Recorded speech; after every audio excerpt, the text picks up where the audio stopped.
आम समस्तଙ୍କ ଭିତରେ गोटे एमिति शक्ति लुचि रहिछि जहाँ आम जीवनर दिगकु पूरापूरी बदलाई देबार क्षमता रखे। किंतु कौन से ही अदृश्य शक्ति ताहा ही हेउछि आमर इच्छा शक्ति। आसंतु आज आमे बुझिबा एही इच्छा शक्ति को केमिति प्रबल एवं प्रखर करा जाय पारिबो। आजिरा आमर एही समस्त आलोचना पंडित श्रीराम शर्मा आचार्यଙ୍କ द्वारा लेखा जाइथिबा एक अद्भुत पुस्तक हमारी इच्छा शक्ति प्रबल एवं प्रखर हो उपरे आधारित। तेबे चालंतु एही गभीर ज्ञानर सारांशकु आहुरी सरल भावरे बुझिबाकु चेष्टा करिबा। आसंतु एक बहुत सुंदर उदाहरणरू आरंभ करिबा। टिके कल्पना करंतु गोटे नदीर जहार एकमात्र लक्ष्य हेउछि समुद्ररे मिसिबा। रास्तारे जेते बाधाविघ्न आसुना काहींकि से केबे भी अटकेनी। एही अटल यात्रा ही तो दृढ़ इच्छा शक्तिर सबुठु शक्तिशाली प्रतीक। आजिर एही यात्रारे आमे मुख्यतः 5टी विषय उपरे आलोचना करिबा। प्रथमे नदीर अदम्य इच्छा विषय जानिबा, तापरे आम भितरर सेनापति, तापरे दुर्बल इच्छार परिणाम कौन हुए, तापरे राष्ट्र निर्माणरे एहार भूमिका, आउ शेषरे सफलतार सेही परम मंत्र। तेबे प्रथमे आसंतु बुझिबा केमिति गोटे नदीर निरंतर प्रवाह आम इच्छा शक्ति पाई एक शक्तिशाली आदर्श होई पारे। देखंतु तार लक्ष्य पूरा स्पष्ट समुद्ररे मिसिबा, आउ एही लक्ष्य पाई से कौनसी भी परिस्थितिरे निज यात्रा को अटकाए नहीं। नदीर रणनीति को टिके देखंतु। रास्तारे जदि बड़ पत्थर आसे से ताकु काटी आगकु बढ़े, आउ जदि ताहा संभव न हुए तेबे बहुत नम्रतार सह निज बाट बदलाई आगकु बढ़ी जाए। ठीक सेहीपरि दृढ़ इच्छाशक्ति थिबा व्यक्ति निज लक्ष्य हासिल करिबा पाई साहस, धैर्य और नम्रता परि अलगा अलगा उपाय आपणाई थान।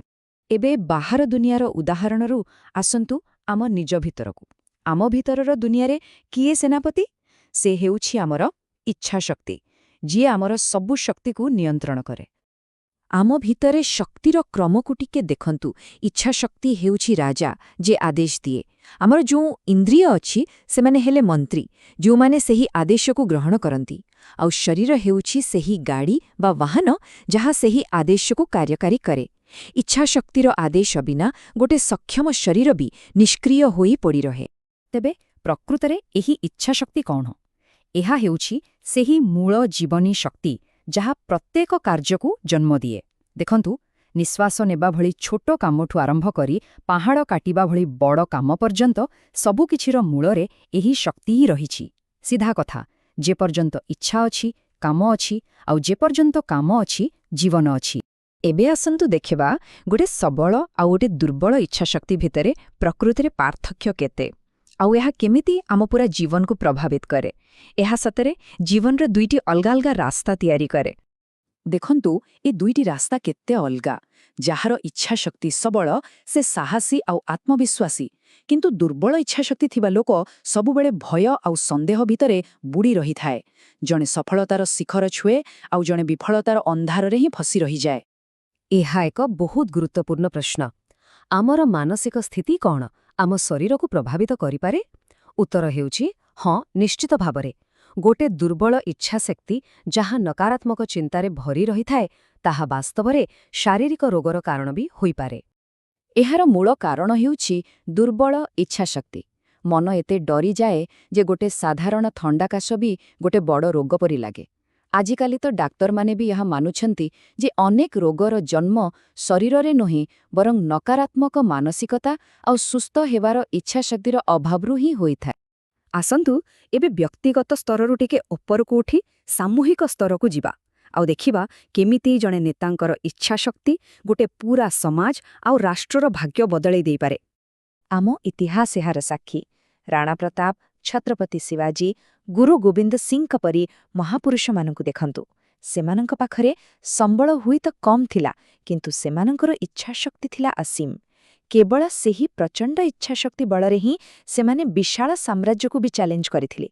एथिरो तो प्रमाणित हेउछि जे भितरर शक्ति बाहर शक्ति ठारू केते अधिक शक्तिशाली। किंतु आधुनिक जुगर सबुठु बड़ उदाहरण हेउछंती महात्मा गांधी। तांक शक्ति सेना किंबा अस्त्रशस्त्ररू आसी नथिला, बरं केवल गोटिए जिनिसरू आसीथिला। ताहा थिला तांकर अटल इच्छा। टिके भाबंतु, गांधीजींकर शांतिपूर्ण और अहिंसात्मक संकल्प कोटी कोटी लोकंकु प्रेरणा देला, आउ शेषरे पृथ्वीर सबुठु बड़ साम्राज्य को भी मुंड नुआइबाकू बाध्य कला। ଏହା ଦର୍ଶାଉଛି ଯେ ଗୋଟିଏ ଏକାଗ୍ର ମନର ଶକ୍ତି ସତରେ କେତେ ଅସୀମ ହୋଇପାରେ। ତେବେ ଶେଷରେ ଆସନ୍ତୁ ଏହି ସବୁ ଶିକ୍ଷାକୁ ଏକାଠି କରିବା। ମନେ ରଖନ୍ତୁ, ଦୃଢ଼ ଇଚ୍ଛାଶକ୍ତି ହିଁ ଜୀବନର ସବୁ ପ୍ରକାର ସଫଳତାର ମୁଖ୍ୟ ଚାବିକାଠି। ତେବେ ମୂଳ କଥା ହେଉଛି ଏହି, ଗୋଟେ ସବଳ ଇଚ୍ଛାଶକ୍ତି ହିଁ ସାହସର ଉତ୍ସ। ଏହା ହିଁ ଧନ ଆଉ ଜ୍ଞାନ ଆଣିଦିଏ। ଏହା ହିଁ ଆଧ୍ୟାତ୍ମିକ ଉନ୍ନତିର ମୂଳଦୁଆ। ଏହା ଏମିତି ଏକ ଦିବ୍ୟ ବଳ ଯାହା ଖାଲି ହାତରେ ଆସିଥିବା ମଣିଷକୁ ବି ଐଶ୍ୱର୍ଯ୍ୟବାନ କରି ସାରା ଦୁନିଆକୁ ଆଶ୍ଚର୍ଯ୍ୟ କରିଦିଏ। ଏକଥା ସତ ଯେ ଜୀବନର ରାସ୍ତା ସବୁବେଳେ ସହଜ ନୁହେଁ, କିନ୍ତୁ ଯେଉଁ ବ୍ୟକ୍ତିର ଇଚ୍ଛାଶକ୍ତି ଦୃଢ଼, ସେ ଲକ୍ଷ୍ୟ ପୂରଣ ନ ହେବା ପର୍ଯ୍ୟନ୍ତ କେବେ ବି ପଛକୁ ହଟେ ନାହିଁ। ସେ ସବୁ ବାଧାବିଘ୍ନ ସହ ସାହସର ସହିତ ଲଢ଼ି ଆଗକୁ ବଢ଼ିଚାଲେ।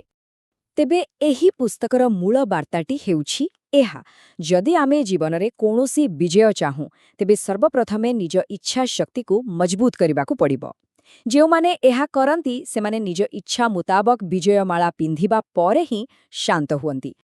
ତେଣୁ ଶେଷରେ ଏତିକି ମନେ ରଖିବା, ସବୁଠାରୁ ବଡ଼ ଶକ୍ତି ବାହାରେ କେଉଁଠି ନାହିଁ, ବରଂ ଆମ ନିଜ ଭିତରେ ହିଁ ଅଛି। ଆବଶ୍ୟକତା କେବଳ ଏହାକୁ ଚିହ୍ନିବାର ଆଉ ଜାଗ୍ରତ କରିବାର। ତେବେ ନିଜ ଇଚ୍ଛାକୁ ଜାଗ୍ରତ କରନ୍ତୁ ଆଉ ନିଜ ଭାଗ୍ୟର ନିର୍ମାତା ନିଜେ ହୁଅନ୍ତୁ।